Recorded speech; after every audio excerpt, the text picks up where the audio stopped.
the same company that does the Panigale heat shield, PanigaleHeatShield.com. They also sell throttle spacers. Kevin is the one who runs that website. If you use code Campisi, you save 25% off anything you want. And these are apparently a must-have to improve all of this BS in here in the throttle. I'm gonna start taking this apart and we'll go from there.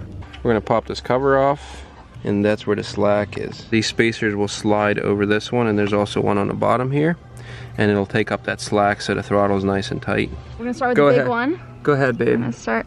Always start with the big one first. Now we're gonna put the small one on this side. There's a good view. There you go. That was easy. Wow, look at that. Feel that, teens? All that play. Would you look at All that play is gone. Now it's just gonna be straight from 0 to wheelie. Teen says, damn. Damn, that's Looks like you need some spacers, Jared.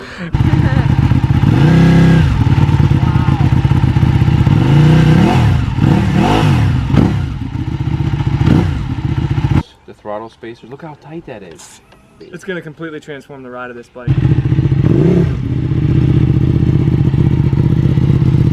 Guys, I did not want to turn around and come back. The bike feels phenomenal. Those throttle spacers make a huge, huge difference. Very, very smooth, immediate, and precise. And it really did transform the bike's riding. Those spacers, so good. I love it.